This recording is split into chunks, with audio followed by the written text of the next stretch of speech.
মুচমুচে হয়েছে না বন্ধুরা, দারুণ। এই দেখো, আর ভেতরের পুরটা খেতে না ব্যাপক লাগে, এত সুন্দর লাগে না। আর দেখতেই পাচ্ছো এর চেহারাটা দেখেই কতটা সুন্দর। কিন্তু নমস্কার বন্ধুরা, সবাই সুস্থ আছে, ভালো আছো। আজকে একটা রেসিপি নিয়ে চলে এসেছে, আর এটা থেকে বাচ্চা থেকে বড় সবার এটা খেতে কিন্তু ভীষণ ভালো লাগে। করে দিই, শুধুমাত্র একটা ডিম নেব আর কিছু পরিমাণে ময়দা দিয়ে এই নাস্তাটা তৈরি করব। এখানে কড়াই গরম হয়ে গেছে, কড়াইয়ে আমি তেল দিয়ে দিয়েছি পুরটা করার জন্য। দিয়ে দেব রসুন কুচি, আদা কুচি, কাঁচা লঙ্কা কুচি, পেঁয়াজ কুচি। সেটা খুব ভালো করে একটু নেড়ে চেড়ে নেব বন্ধুরা। পেঁয়াজ, আদা, রসুন সমস্তটাই একটু দেখো ভাজা ভাজা হয়ে গেছে হালকা। দিয়ে দেবো গাজর কুচি, কিছু পরিমাণে গাজর নিয়েছি, গাজর কুচি, টমেটো কুচিটাও দিয়ে দেবো। এগুলো আরও একটু ভালো করে নেড়ে চেড়ে সিদ্ধ করবো বন্ধুরা। পুরটা দেখো একদম নরম হয়ে গেছে, আর এতে ভাজা ভাজা হয়ে গেছে, একটু সিদ্ধটা হয়ে গেছে। এখন আমি কি করব, যে একটা ডিম নিয়েছি, এই ডিমটা এবার আমি দিয়ে দেব। এই একটা ডিম দিয়েই কিন্তু তৈরি হয়ে যাবে দুর্দান্ত স্বাদের নাস্তা।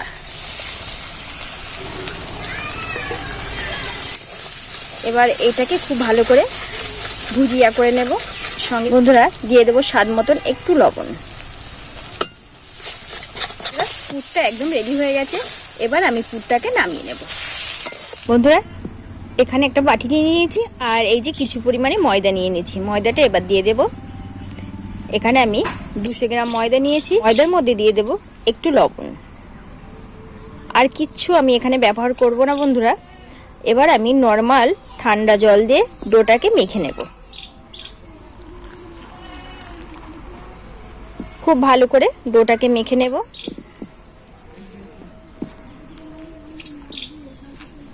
ময়দাটাকে খুব ভালো করে মেখে নিয়েছি। এবার আমি এই যে ছোট ছোট করে লেচিগুলো কেটে নেব।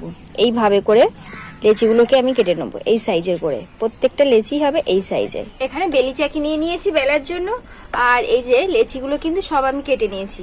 এবার আমি একে একে একটু ময়দা ছড়িয়ে দেব আর দিয়ে বেলে নেব।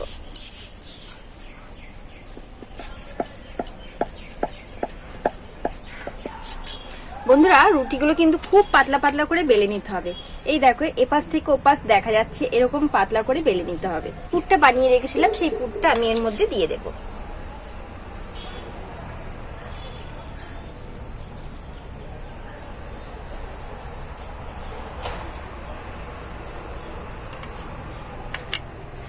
আর একটু জল নিয়ে নিয়েছি, এই জলের হাত দিয়ে ধারগুলোকে এইভাবে করে দিয়ে দেব। তাহলে কি হবে, জয়েন্টটা খুব ভালোভাবে হবে, খুলে আসবে না। এবার এখান থেকে এইভাবে করে ফোল্ড করে দেব, আর এটা এইভাবে করে ফোল্ড করব, আর এটাকে এই দিকে করে দেব, এটাকে এই দিকে করে দেব। এই দেখো কত সুন্দর হয়ে গেছে। বাদ বাকিগুলো আমি কিন্তু এই একইভাবে তৈরি করে নেব। সমস্ত নাস্তাগুলো কিন্তু একদম তৈরি করে নিয়েছি। আর নিয়ে নেব কর্নফ্লাওয়ার। আমি এখানে 4 চামচ কর্নফ্লাওয়ার নিয়ে নেব। 3, 4 পেঁয়াজের পাতা কুচি করে নিয়েছি, সেটা এবার দিয়ে দেব এর মধ্যে। দিয়ে খুব ভালো করে মিশিয়ে নেব। এবার অল্প করে জল দিয়ে দেব। জল দিয়ে ব্যাটারটা খুব ভালো করে গুলে নেব বন্ধুরা। এদিকে আমি তেল বসিয়ে দিয়েছি, তেলটা আমার গরম হয়ে গেছে। এবার একে একে আমি এবার এগুলোকে ভেজে নেব। এই যে একটা নেব, নিয়ে এই যে ব্যাটারে দেব বন্ধুরা। এই ব্যাটারটা এই যে এইভাবে করে আমি মিশিয়ে নেব। দিয়ে এবার আমি এটাকে এই যে তেলের মধ্যে দিয়ে দেব বন্ধুরা। এগুলোকে ভাজা হয়ে গেছে, আর দেখো দেখতে কিন্তু কতটা সুন্দর লাগছে। এই দেখো কি দারুণ লাগছে বন্ধুরা। আর বাকিগুলো কিন্তু এইভাবেই আমি ভেজে নেব।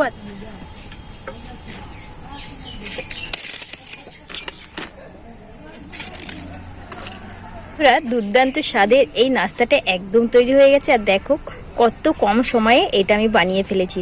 আর বাচ্চা থেকে বড় একবার যদি কেউ খায় না, দ্বিতীয়বার আবার রিকোয়েস্ট করবে তৈরি করার জন্য। এতই সুন্দর লাগে খেতে, এত সুন্দর মুচমুচে হয়েছে না বন্ধুরা, দারুণ। এই দেখো, আর ভেতরের পুরটা খেতে না ব্যাপক লাগে। একদম তৈরি হয়ে গেছে। এই দেখো, আর দেখতে কিন্তু দারুণ লাগছে বন্ধুরা, আর খেতে দুর্দান্ত, এত সুন্দর লাগে না বন্ধুরা, দারুণ লাগে। একবার অন্তত বাড়িতে বানিয়ে খাও, এই রেসিপিটা ভীষণ ভালো লাগে। সামান্য কিছু উপকরণ দিলেই কিন্তু রেসিপিটা তৈরি হয়ে যায়। আর ভেতরের পুরটা আমি দেখাবো তোমাদেরকে কত সুন্দর হয়েছে।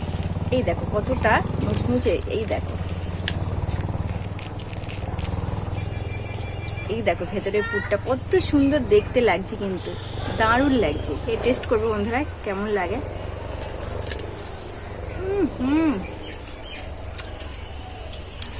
কোনো কথা হবে না। ওই টমেটোটা দেওয়া হচ্ছে, টক টক, আর ডিমের একটা ফ্লেভার, ভীষণ সুন্দর লাগছে।